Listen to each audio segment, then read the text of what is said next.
Boa noite. O conceito de um imposto sobre a renda é uma inovação moderna e pressupõe várias coisas. Uma economia monetária, contas razoavelmente precisas, um entendimento comum de receitas, despesas e lucros, e uma sociedade ordeira com registros confiáveis.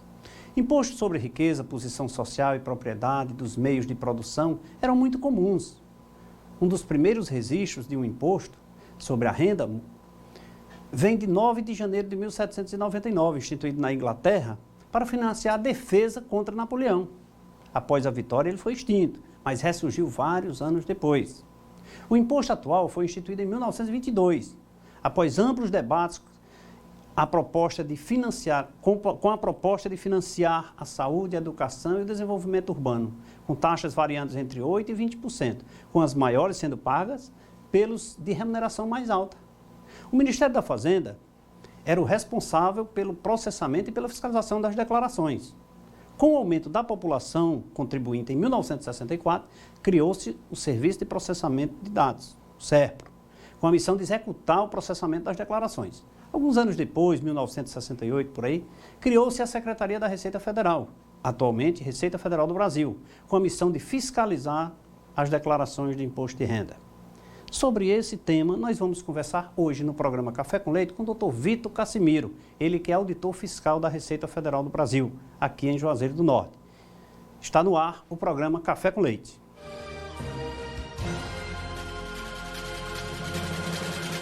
Estamos começando mais um programa Café com Leite, hoje conversando novamente com o Dr. Vitor Cassimiro, falando sobre imposto de renda pessoa jurídica, nessa época, agora mês de abril. As exigências são tantas, mas somos obrigados e vamos cumprir. E ele aqui para tirar algumas dúvidas, prestar alguns esclarecimentos acerca do assunto. Doutor Vitor, muito obrigado pela sua presença mais uma vez. Sempre abrilhando o nosso programa a sua presença. Muito obrigado. A Receita Federal, em nome dela, eu agradeço mais uma vez esse honroso convite e a oportunidade de falar com o seu público para todo o Cariri. Doutor Vitor, vamos começar com esse problema. Olha, veja só, a declaração do imposto de renda, quando chega essa época, geralmente as pessoas se mobilizam. Eu comparo geralmente com o período natalino. Todo mundo se comove, todo mundo se envolve. E, na verdade, todo mundo se envolve realmente na época, durante o mês de abril, com as declarações de imposto de renda, com documentos, a preocupação assim é tanta. Mas eu sinto ainda como um dos elaboradores e feitores de declarações de imposto de renda, eu ainda sinto que existe uma grande fatia de pessoas que não sabem se são obrigadas a declarar. Vem sempre aquelas perguntas, e eu sou obrigado a fazer isso esse ano? Então o senhor tem assim, pode nos esclarecer quem está obrigado a declarar agora em 2014? Há 7 condições que obrigam um declarante a cumprir essa obrigação. Eu vou citar apenas 2 que são as principais. Então, aquele contribuinte que teve, no ano de 2013, rendimentos tributáveis, que são os salários, as aposentadorias, os saques de previdências privadas, enfim, todos esses rendimentos, se a sua soma superar R$ 25.661,70, o contribuinte está obrigado a declarar, fazer sua declaração até 30 de abril de 2014. E também aquele contribuinte, independente do rendimento que ele tenha tido no ano, se ele teve o ganho de capital, se ele vendeu um terreno, uma casa, vendeu a participação societária que ele tinha numa eventual empresa, e ele apurou lucro, apurou o ganho de capital, vendeu por valor superior ao custo de aquisição, ele também está obrigado. Assim como aqueles que operam em bolsas de valores, né? Não raro, o contribuinte opera em bolsa de valores e pode até ter tido prejuízo, não ter tido rendimento, mas ele está obrigado a declarar. Há cerca de 500 mil brasileiros que operam diariamente na bolsa, então, independente dos rendimentos, eles têm que declarar. Aquela pessoa que recebe bolsa, um estagiário, eu diria, um estagiário, recebe uma bolsa, digamos, de uma determinada quantia, e digamos que hipoteticamente supere R$100 mil no ano. Está na obrigação, mesmo a bolsa sendo... Sim, se a bolsa não implicar contraprestação de serviço, ou seja, se não tem a prestação de serviço vinculada ao recebimento desse rendimento, ele é um rendimento isento. Vamos imaginar o aluno universitário que é um monitor, sei lá, de uma turma, ou que vem fazer uma pesquisa. Então, são rendimentos isentos. Se ultrapassarem R$40 mil no ano de 2013, ele está obrigado a declarar, mesmo que ele não tenha imposto devido nenhum, porque são rendimentos isentos. Aquelas pessoas que possuem imóveis, imóveis rurais, ou então determinada quantidade de imóveis e recebe aluguéis, que mesmo que esses aluguéis não atinjam esses R$ 25.000, pelo patrimônio, ele está obrigado também? Sim, outro requisito é o patrimônio, que ele tinha posse ou propriedade em 31 de dezembro de 2013. Se esse patrimônio ultrapassar R$ 300.000, o contribuinte também está obrigado a declarar. Você citava a atividade rural, é interessante, porque o contribuinte muitas vezes arrenda a sua terra. E esse arrendamento rural é um rendimento tributável. Alguns confundem e o tratam como um rendimento da atividade rural. Mas como não é você que exerce, você arrenda a terra a um outro, a um terceiro, então isso é um rendimento tributável, analogamente a um aluguel, por exemplo. E, consequentemente, é tributado. Consequentemente, é tributado. E mensalmente, né? Sim, todo rendimento recebido de outra pessoa física ou do exterior, né, já que a legislação brasileira não alcança países fora do nosso território, o contribuinte é obrigado a prestar contas por meio do Carnê-Leão. Então, ele tem que fazer uma apuração mensal.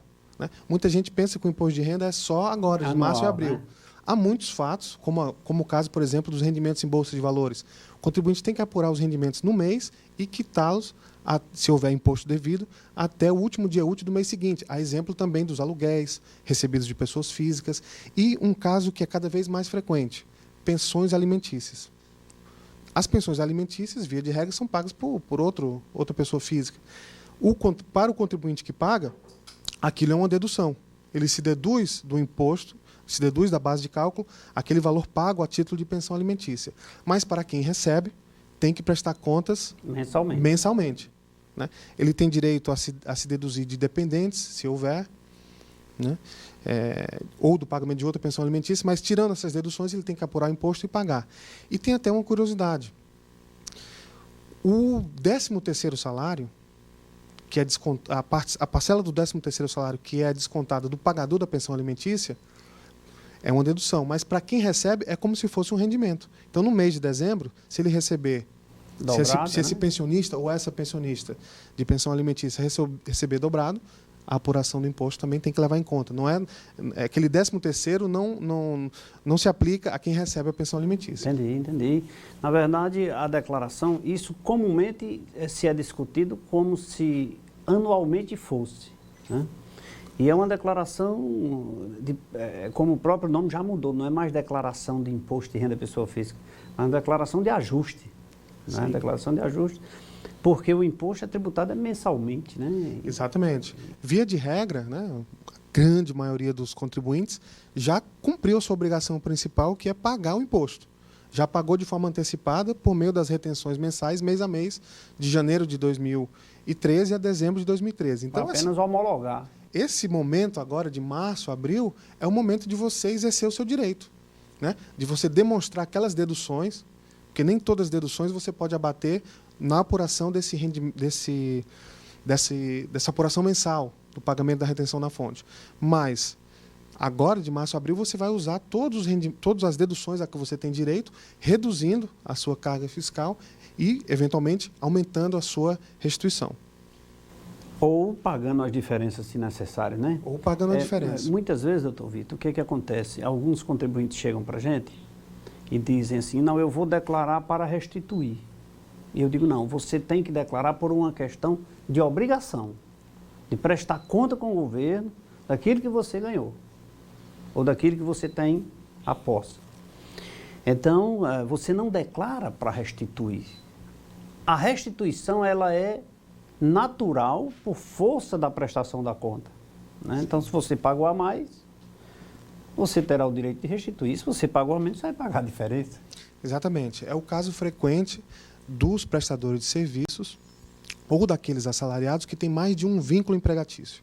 Então, cada empresa ou cada tomador de serviço faz um pagamento individual àquele prestador de serviço ou àquele assalariado e vai fazer a apuração individual. Depois que, quando todos aqueles rendimentos forem somados, é muito provável que aquele rendimento suba para uma alíquota superior àquela que houve a retenção mensal, o que vai implicar num pagamento de imposto adicional. E o que ocorre com relativa frequência? O contribuinte deixa para a última semana de abril para decidir, para verificar se ele vai ter imposto a pagar ou imposto a restituir. E ele muitas vezes desconhece que no dia 30 de abril não é apenas o último dia de entrega da declaração, é o último dia para o pagamento do imposto. E se ele tem um imposto a pagar e não tem aquele recurso, ele vai parcelar e vai pagar imposto com juros.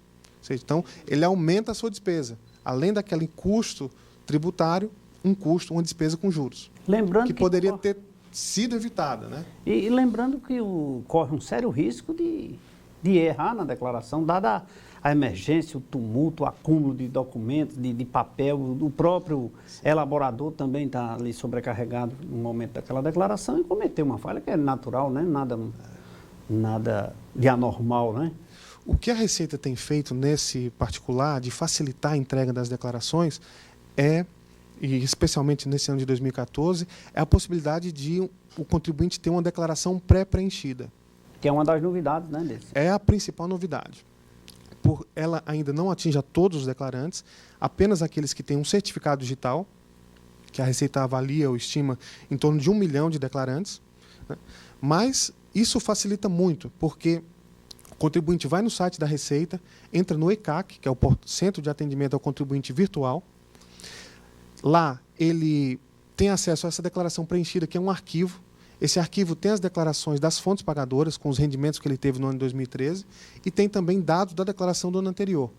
Esse arquivo que ele baixa do site da Receita, ele carrega no programa Imposto de Renda 2014, de modo que praticamente tudo já está preenchido. Eu digo praticamente tudo porque ele continua tendo que verificar todos aqueles dados, fazer correções ou até complementar informações, né? Porque a obrigação sobre os dados declarados é dele. Ainda que ele receba essa declaração pré-preenchida, ele tem que complementar eventuais dados que não estejam contidos naquela declaração. Inclusive, dentro desse contexto, dessas novidades, vem a questão dos planos de saúde, né, que já está havendo a importação.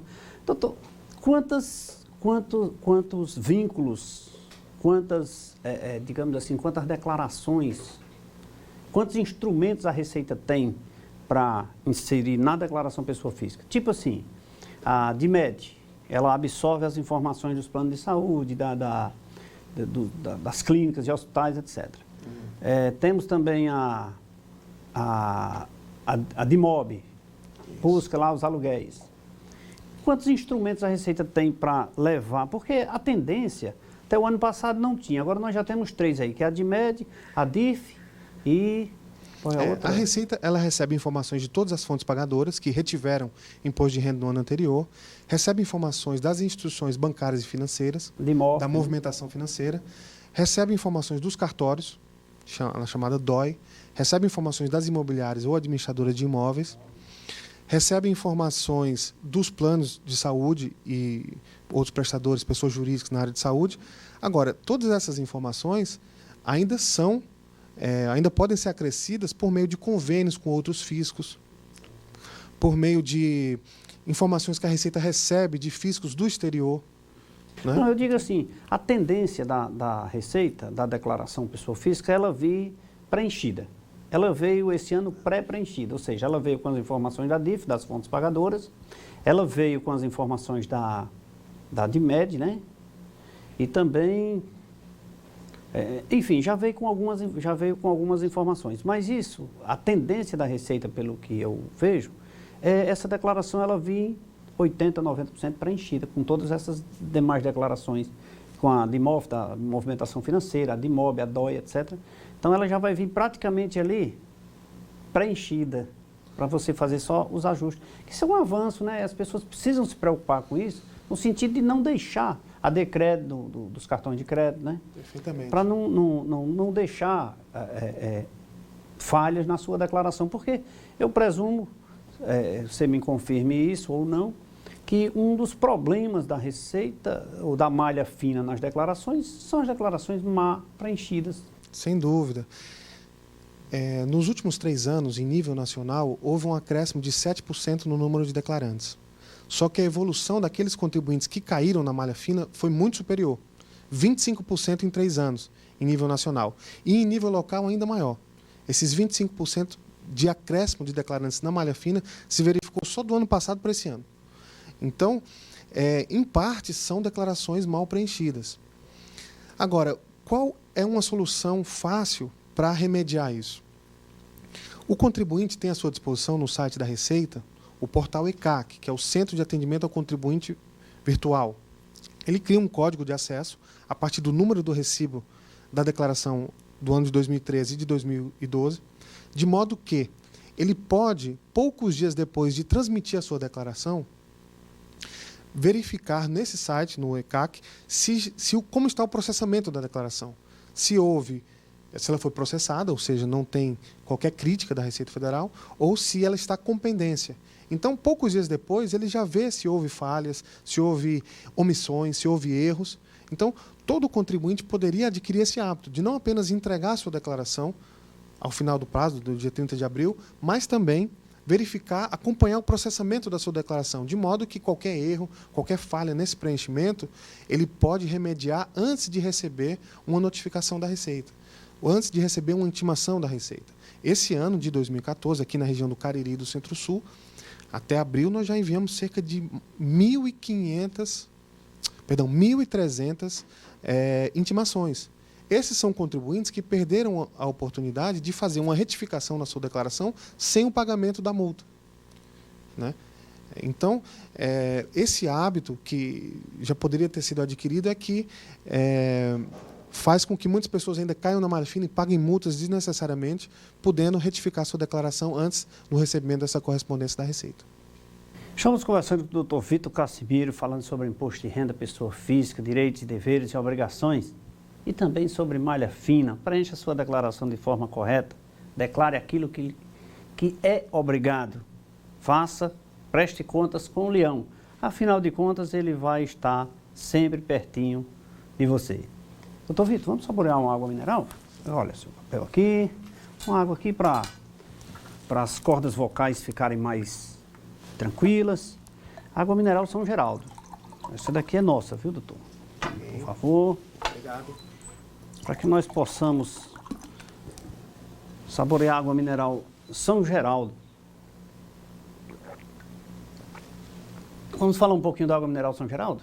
Acabamos de degustar o que há de mais gostoso, saboroso, cristalino e também que é a mais preferida na região do Cariri. Eu estou falando da água mineral São Geraldo, ela que leva a marca da Cajuína São Geraldo e é genuinamente juazeirense. Água mineral São Geraldo. E agora vamos saborear mais um cafezinho, né? Falamos aí da água mineral São Geraldo. Não fique desidratado, a água mineral São Geraldo tem a solução para você. Um abraço, dona Tarsila, um abraço para Júnior. E vamos, doutor, vou lhe convidar para saborear um cafezinho aqui. Esse ainda é café, doutor, desde nosso primeiro programa aqui, no 10 de abril do ano 2011. Nós ainda não temos, mas é um prazer servi-lo aqui. Um cafezinho quentinho. Nós vamos chamar um rápido intervalo de apoio cultural. Rapidinho nós voltamos.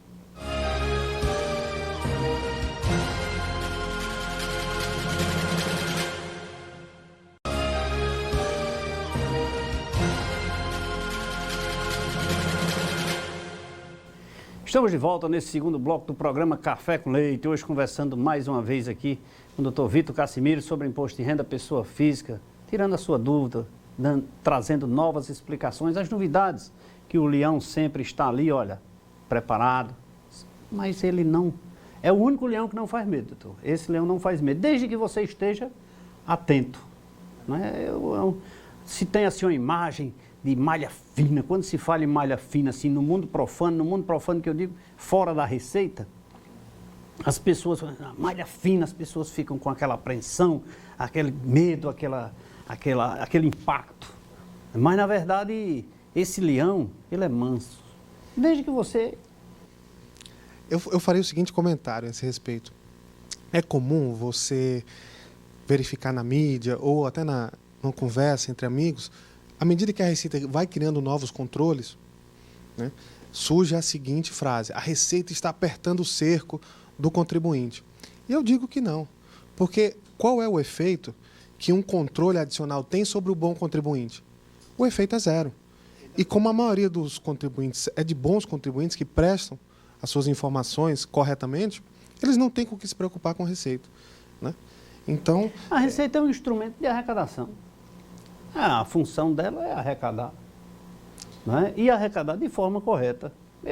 Eu vejo essa semana nós estávamos conversando com o contribuinte e eu dizendo que o governo como um todo tem reduzido a carga tributária no Brasil. É muito alta ainda? É.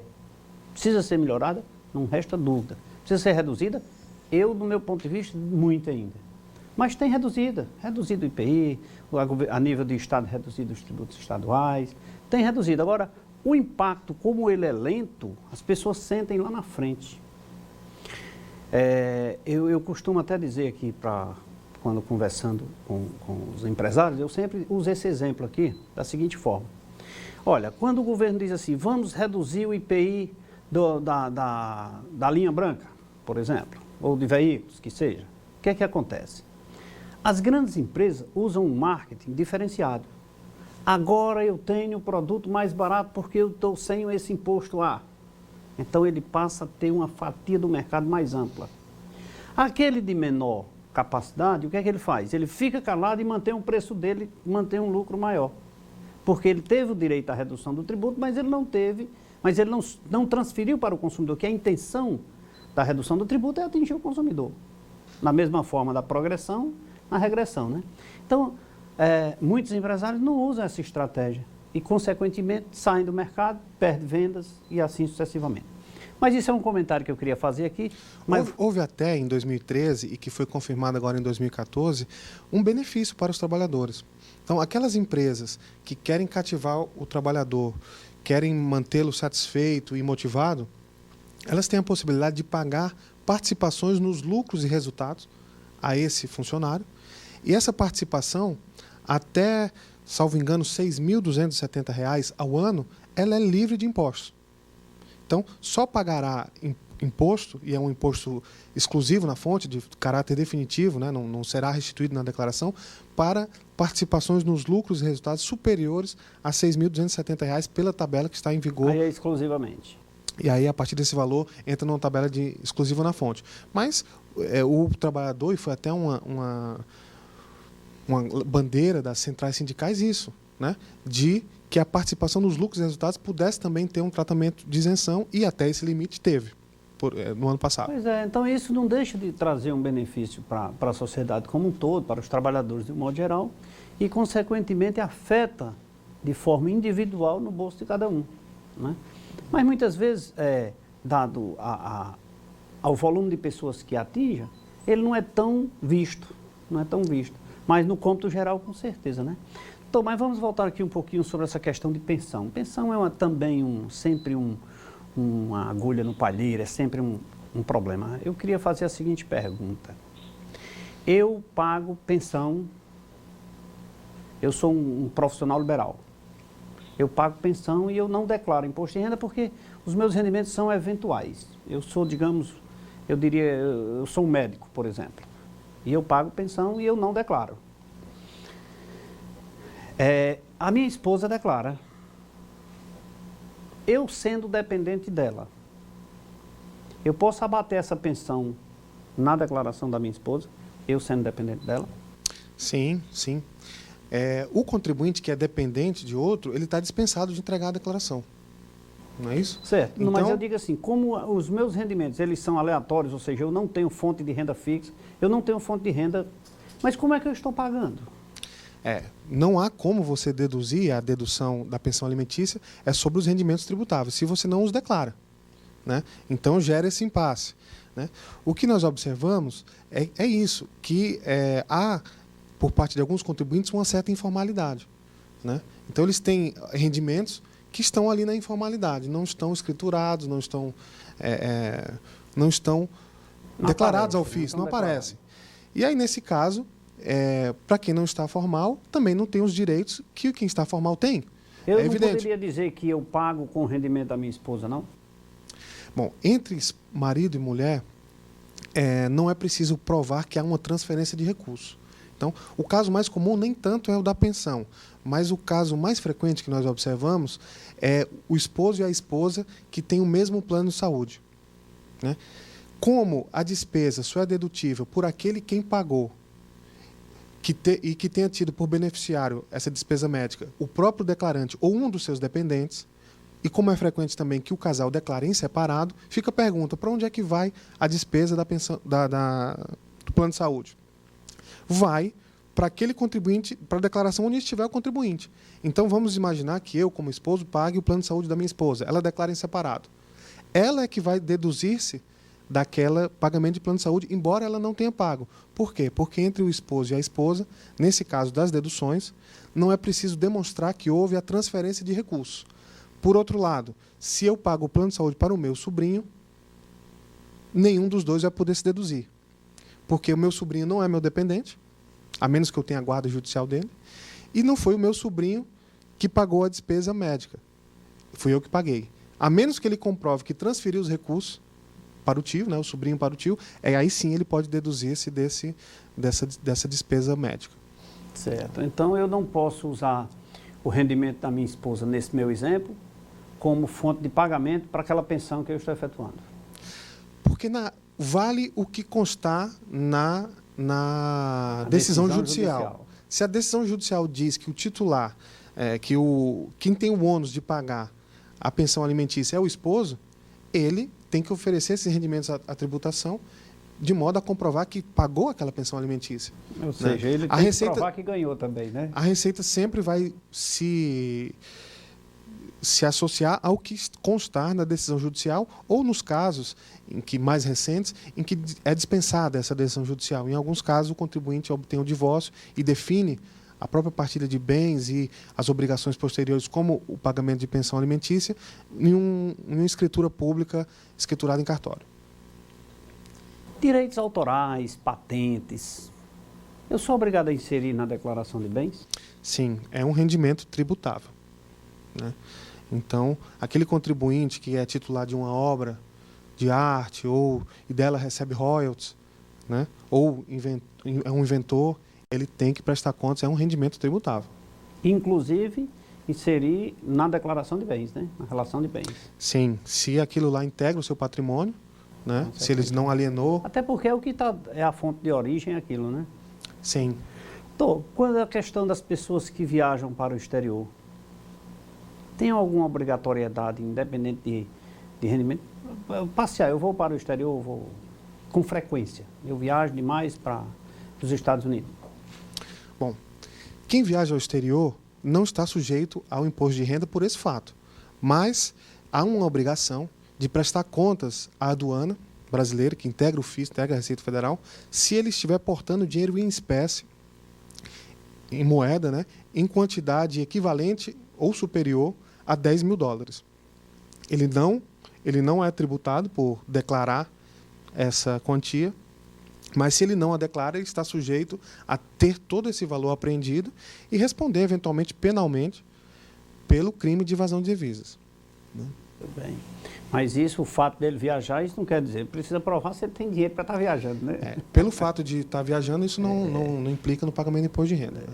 Agora, dentro dessas declarações desse ano aqui, essas novidades aí, apresentação, eu lembro muito bem, num passado bem recente, eu datilografava, ainda sou do tempo de datilografar, sabe? As declarações de imposto de renda, e quando chegava na última linha, aí eu errava e tinha que refazer tudo de novo, olha só. Depois os disquetes, e a evolução, a entrega lá nos bancos, na Receita e tal, aí internet, e agora? Agora é a internet. A internet tornou-se, nesse ano de 2014, o único mecanismo possível do contribuinte transmitir a sua declaração. Até o ano passado, ele ainda tinha a possibilidade de, durante o horário comercial, dirigir-se a uma agência do Banco do Brasil ou da Caixa Econômica com um pendrive, um disquete, e entregar a sua declaração. A partir de agora, é somente pela internet. Outra novidade é a possibilidade de entregar a sua declaração, transmitir pelo MIRPF. M de imóvel e IRPF de Imposto de Renda da Pessoa Física. Esse é um aplicativo disponível naquelas lojas para quem tem smartphones e tablets, né, da Android ou sistema operacional iOS. Baixa um aplicativo chamado Pessoa Física. Nesse aplicativo vai constar lá o MIRPF. 90% dos contribuintes, se assim desejarem, já podem transmitir sua declaração dispensando o computador. Basta ter o tablet ou o smartphone, né? Preenche no tablet, vai num café que tem Wi-Fi, transmite. Já pode recuperar a informação do ano de 2013. Então, esse foi um pioneirismo da Receita Federal.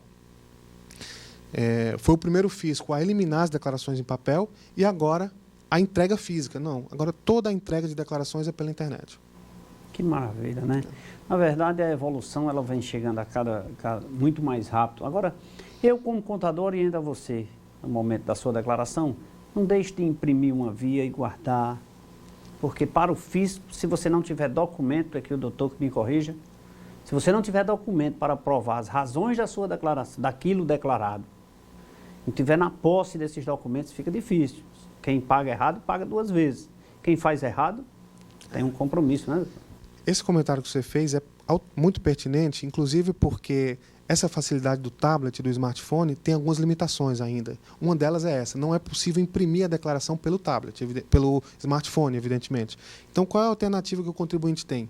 Ele pega esse arquivo da declaração, transmite por e-mail, aí ele vai ter que ter o programa da declaração em um computador para baixar e imprimir a declaração. E, do mesmo modo, o tablet e o smartphone não permitem a retificação da declaração, né? Somente para declarações originais. Declarações retificadoras ainda são apenas pelo programa IRPF 2014 que você baixa no seu computador. Falando em retificação, eu posso mudar, nós temos 2 modelos, né? Um modelo simplificado e um modelo completo. Certo. Eu posso, dentro do período da entrega da declaração, mudar de formulário? Mudar de modelo? Dentro do período de entrega das declarações, aquelas declarações no prazo, o contribuinte pode fazer qualquer alteração, né? E agora, após o prazo, vai vigorar a última apresentada. E essa talvez seja a decisão mais importante a tomar na declaração, no preenchimento da declaração. Ou seja, qual é o modelo que lhe é mais vantajoso? Resumidamente, aquele contribuinte que tiver deduções superiores a R$ 15.197,02, ele deve partir para o modelo completo. Se essas deduções são inferiores a R$ 15.197, ou ele não tem nenhum comprovante de dedução, ele deve optar pelo modelo simplificado, né? Isso o programa vai ajudar. Ele vai preenchendo todos os campos, sua identificação, os dependentes, os rendimentos, depois os pagamentos, e no canto inferior esquerdo da tela do programa tem lá muito claro qual é a mais vantajosa para ele, né? Qual a que ele tem direito a restituir mais, qual a que ele paga menos. Então, é muito simples para ele fazer essa opção pela mais vantajosa. Sempre que você vai preenchendo, realmente no campo, no lado esquerdo, aparece aquelas condições e é só fazer a opção, né? Sim. O que acontece é muitas vezes uma pergunta ainda inserida dentro desse contexto. As pessoas que estão fazendo opções pelo FIES, né, o programa de financiamento, através da Caixa Econômica para pagamento das faculdades e agora colégios também, me parece que já inseriram os cursos que não necessariamente cursos superiores. Exige-se na declaração, a Caixa Econômica, que os dependentes estejam lá. E eu não posso fazer essa alteração. E está se tornando difícil para os declarantes. Eu fiz a opção hoje, porque a minha melhor opção era o modelo simplificado, eu por ela optei. E lá na frente, mas tem um espaço lá para colocar os dependentes, não tem? Você não precisa excluir o dependente, né, para fazer a opção pelo modelo simplificado, né? Não precisa excluí-los, necessariamente. Eu não tinha feito essa observação. Mas, doutor, nossa conversa está muito boa, mas vamos saborear mais uma água, né? É isso aí, estamos conversando com o doutor Vitor Cassimiro, esclarecendo dúvidas sobre imposto de renda, pessoa física, malha fina, deduções, direitos, deveres, obrigações, prestação de contas com o Leão.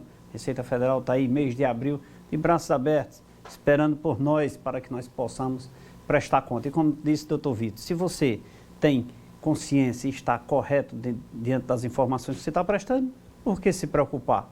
Sua preocupação só uma. Procure um bom contador para fazer sua declaração. Então, vamos saborear mais uma água mineral aqui. São Geraldo, para aliviar as cordas vocais aqui, para que a gente possa conversar mais um bloquinho sobre imposto de renda, pessoa física, né?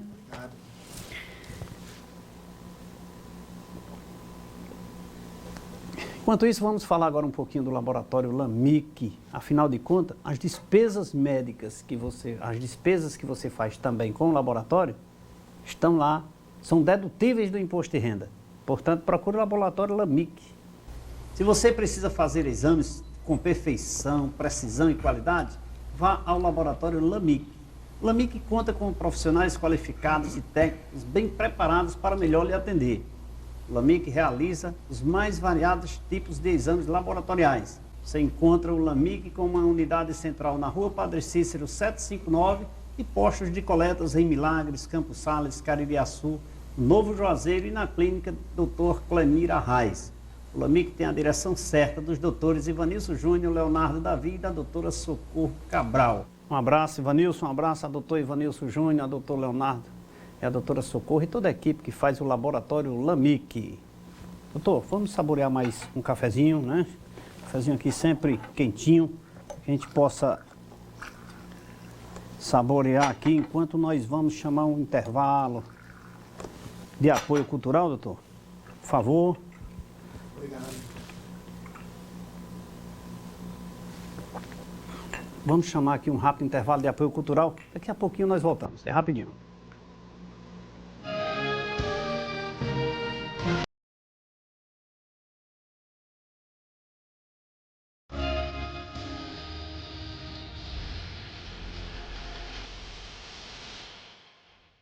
Estamos de volta nesse terceiro bloco do programa Café com Leite, hoje conversando com o Dr. Vitor Casimiro mais uma vez aqui, esclarecendo as suas dúvidas sobre imposto de renda pessoa física, doação, pensão alimentícia, declaração de bens, rendimentos tributáveis, não tributáveis, enfim, as novidades que todos os anos nós temos que nos preocuparmos para prestar conta com a Receita Federal do Brasil, com o Leão e como cidadão brasileiro, prestarmos conta com o nosso país, né? Doutor Vitor, doação. Doação é um processo, é uma pergunta que sempre surge nos meios. Posso fazer uma doação para uma determinada instituição e dela serei beneficiado nos tributos? Essa pergunta é comum e eu lhe repasso. Bom, se for uma doação diretamente a uma entidade, em regra ela não é dedutível. É preciso que essa doação seja feita a um fundo. No caso, o Fundo Municipal da Infância e do Adolescente, o Fundo do Idoso, né, para que esse recurso seja gerido pela sociedade, pelos conselheiros, né, que vão definir os critérios para distribuir os recursos. Em algumas cidades do país, o contribuinte faz uma declaração, já há um acordo entre o fundo, já há projetos pré-aprovados. Eu não sei como se passa aqui em Juazeiro. Aliás, é até um alerta, porque no ano de 2013, só havia 8 cidades do Ceará que estavam com os seus fundos municipais credenciados na Secretaria de Direitos Humanos da Presidência da República para receber esses recursos. Uma delas era a cidade do Crato. Agora, Juazeiro não estava. Não sei como estará agora em 2014, mas a maior parte dos municípios cearenses não está sequer estruturado para receber esses recursos que estão disponíveis. É um direito do cidadão. Se ele quer contribuir com a sociedade, destinar recursos para o idoso, para a infância, para o Fundo Municipal de Cultura, ele precisa desses fundos funcionando, né? É uma coisa que a sociedade tem que se organizar, porque a cidade está ganhando. Esse recurso, em vez de ir ao governo federal e depois ser repartido por todos os entes federativos, não, ele fica no município. Então, por exemplo, no caso de 2013, quem fez a destinação de parte do seu imposto devido, em até 6% do imposto devido, para o Fundo Municipal da Infância do Crato, o recurso ficou lá, né? Para resolver questões sociais que a população sabe que está carente no seu município. Até porque ela tem como controle. Então, por que esse mecanismo foi criado? Porque ele é democrático, ele permite que o contribuinte escolha que cidade vai destinar para o fundo. Ele, por estar como morador da cidade, ele conhece, sabe para onde está indo o recurso, sabe que ele está sendo bem aplicado e confia, né? O que ocorre também, em alguns casos, é que o Fundo Municipal faz um bom trabalho social, mas peca na prestação de contas à Receita. E aí o contribuinte, às vezes, vai parar na malha fina sem razão. ele doou corretamente o recurso para o fundo é que deixou de prestar contas à Receita. E fica parecendo que ele não agiu corretamente. Então, alguns contribuintes já me relataram que deixam de fazer essas doações porque vão parar na malha fina. Mas eu digo que não. Continue destinando esses recursos. Se houver alguma eventualidade como essa, você vai lá e vai apresentar os documentos que você, de fato, fez uma destinação correta para o fundo municipal e você sai da malha fina. Né? Não deixe de ajudar o fundo por causa disso. Né? Muito bem. Então, não é necessário, ou melhor, a doação feita direto a uma instituição, hoje ela é inválida. Ela não é considerada um pagamento dedutivo. No sentido de dedução, né? Exatamente. Válida pelo ato, sim. As deduções, elas são até bastante aceitas pela legislação. Você pode doar não apenas em recursos, você pode doar bens e se deduzir disso do imposto de renda. Mas é preciso passar por toda essa formalidade. Em via de regra, tem que passar por um fundo municipal, ou o fundo estadual, ou o fundo federal dos direitos da infância e adolescência. Isso está inserido também a questão do incentivo à cultura, também. Ao esporte. Nesse caso, depende de projetos pré-aprovados. Então, o interessado em receber recursos públicos para custear um projeto de esporte ou de audiovisual, de cultura, ele vai à Secretaria Municipal, tem que haver uma lei municipal, né, estabelecendo como é que vai funcionar esse fundo. Ele tem um projeto pré-aprovado, com essa habilitação ele sai nas empresas e nas pessoas físicas para captar esse recurso. Aí sim a doação direta pode ser tolerada. Então a doação ela deve ser sempre direcionada aos fundos. Isso. Né? E o senhor não tem conhecimento de que o de Juazeiro está regular? Eu não tenho. Em 2013 não estava, não recebeu qualquer recurso do imposto de renda da pessoa física em função de não estar credenciado na Secretaria de Direitos Humanos da Presidência. É uma questão para saber o que é que está havendo.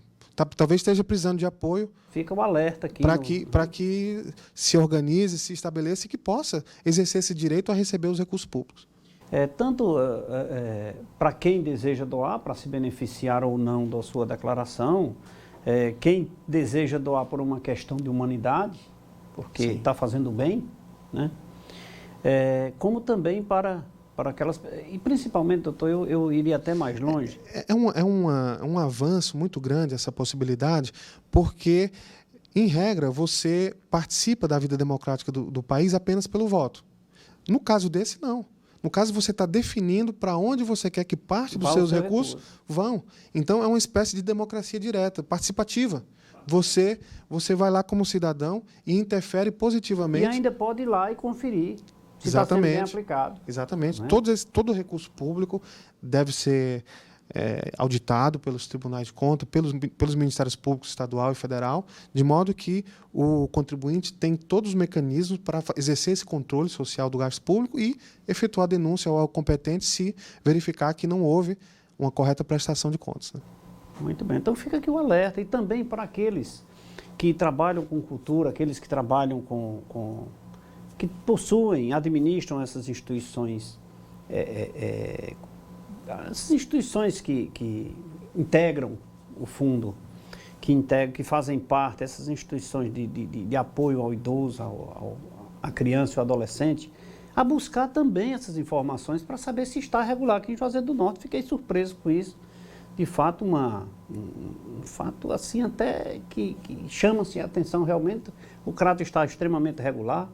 E Juazeiro, uma cidade como a nossa, não está. Isso é um ponto de interrogação que precisa ser extraído da nossa vida, do nosso meio, para que a gente possa saber para onde estão indo os recursos, fiscalização sobre os recursos da aplicação. Todo mundo sabe reclamar. Olha, todo mundo sabe reclamar que se chove, faz um buraco na rua, a culpa é do prefeito. Se fecha o buraco ficou mal feito porque botou pedra, era para ter botado asfalto. Então, para reclamar, somos excelentes. Agora, para fazer o bem e contribuir para que a coisa funcione de forma plena, são poucas as pessoas. Então, nós precisamos mudar nossa mente a respeito disso para que a gente possa... Tem alguns municípios, Leite, que criaram os chamados observatórios sociais. Um dos pioneiros foi a cidade de Maringá, no Paraná, e a Receita acompanhou esse processo e foi convidada a participar. De modo que a sociedade se organizou para acompanhar a execução orçamentária do município. Então, começou a acompanhar as licitações, começou a acompanhar a execução do gasto público e a questionar por que aquele valor está diferente do mercado, por que aquela licitação é assim, é assado. E isso deu um ganho de eficiência na Prefeitura de Maringá que foi reconhecido até internacionalmente. Então, essas experiências são pouco conhecidas ainda, mas elas já estão aí. As pessoas estão cada vez mais atentas com os portais da transparência, né? E estão, muitas vezes, tomando a frente nesse papel que originalmente é da Câmara Municipal, dos vereadores, de fiscalizar as prefeituras, né? Tem mudado bastante, né? De qualquer forma, com esses mecanismos que estão sendo criados gradativamente, tem melhorado muito, mas precisa melhorar demais, porque as câmaras como um todo, eu não vejo assim tomando as iniciativas que de fato deveriam tomarem. Né? E o cidadão em si deve fiscalizar, deve acompanhar, deve reclamar de forma... Eu sou contra também esses movimentos agressivos de destruição, eu sou contra, né? Eu não pactuo com isso não.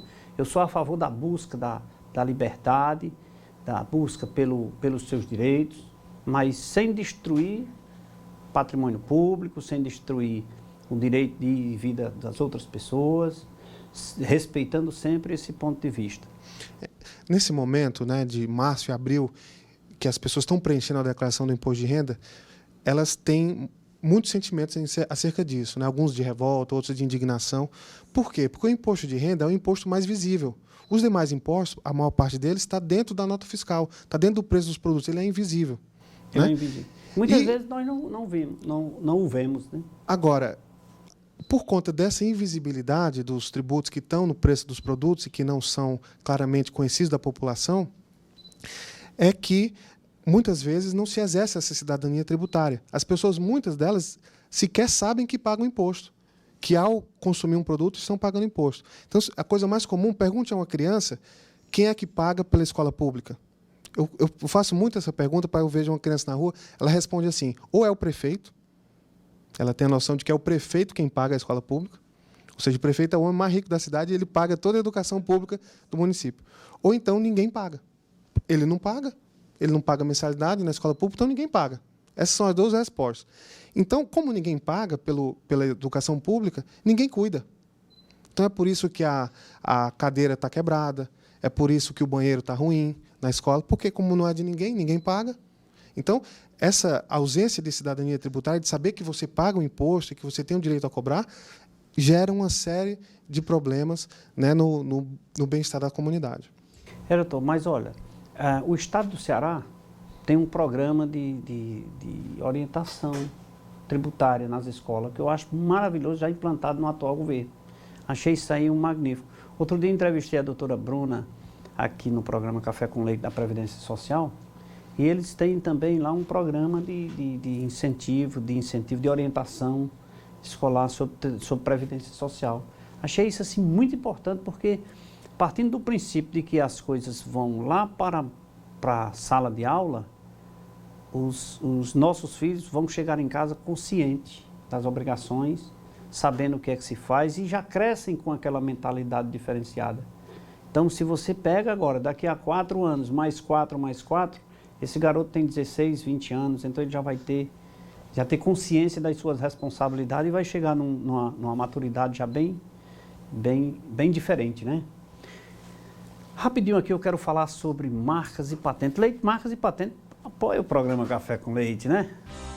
Para nos protegermos e proteger nossos bens, a cada dia construímos muros mais altos, cercas elétricas, circuito de TV e muito mais. E o que fazer com o patrimônio que as cercas e os muros não protegem? Sua marca é seu maior patrimônio e só está protegida quando você registra. Leite, marcas e patentes. Soluções sem fronteiras. É isso aí. Agora doutor, vamos soltar mais uma perguntinha. Ganho de capital. Ganho de capital, as pessoas sempre confundem. O que é ganho de capital? É porque eu tenho dinheiro, investi, comprei, é capital? Não. O ganho de capital, ele é tributado. Quando é que isso ocorre? Bom, o ganho de capital, ele indica que esse rendimento não é oriundo do trabalho, e sim do capital. Ele ocorre quando o contribuinte, por exemplo, vende um bem imóvel, um terreno, uma casa, né, um apartamento. E, como o custo de aquisição não é atualizado, a legislação não permite você atualizar o custo de aquisição, em regra, essa venda se dá com um valor superior ao custo de aquisição, de modo que houve a apuração de um ganho de capital. O contribuinte baixa um programa chamado GCAP, né, ganho de capital, no seu computador e preenche a data de aquisição, a data da venda, que tipo de bem é, qual foi o valor da aquisição, qual foi o valor da venda. E com mais um ou dois campos como esse, o programa faz todo o cálculo. O contribuinte tem uma série de descontos, ele não consegue calcular esse ganho de capital sozinho, é uma fórmula muito difícil, ele precisa desse programa, mas ele é simples de preencher. E ele tem que, se ele vender o bem agora em março, até o último dia útil de abril, ele tem que recolher na alíquota de 15%, né, o código 4600, ganho de capital, caso haja essa venda em valor superior ao custo de aquisição. Né? Tem algumas isenções também, né? Nem sempre ele está obrigado a recolher. Por exemplo, se é um imóvel residencial vendido para aquisição de um novo imóvel residencial e essa aquisição se dá em até 180 dias, e todo o produto daquela venda inicial é aplicado na compra de novo, pode ser um ou até mais de um imóvel residencial, esse ganho de capital é isento, desde que ele seja usado uma vez a cada 5 anos. Se você tem um único imóvel, e esse imóvel é vendido no valor até R$440 mil, qualquer que tenha sido o ganho de capital, ele é isento, desde que seja um único imóvel. Né? E também os bens de pequeno valor. Se você vende um terreno, por exemplo, um terreno pequeno no valor até R$35 mil, se houver ganho de capital, ele está isento. Mas tudo isso tem que ser declarado. O programa, você tem que baixar o programa ganho de capital da mesma forma, porque é o programa que vai dizer se é isento esse rendimento ou não. E é ele quem vai facilitar o preenchimento da declaração do ano seguinte. Você vendeu agora em 2014, você baixa o programa Ganho de Capital 2014, vai gerar um arquivo que vai ser importado para a declaração do imposto de renda da pessoa física em 2015. Ele já vai mostrar que aquele rendimento foi isento, que aquele é de tributação exclusiva. Ele preenche automaticamente a partir dessa importação de dados. E lhe diz se tem que ser pago ou não, né? E como nós conversamos no início, a declaração mensal. Se esses fatos ocorrerem de forma mensalmente, você já tem que prestar contas.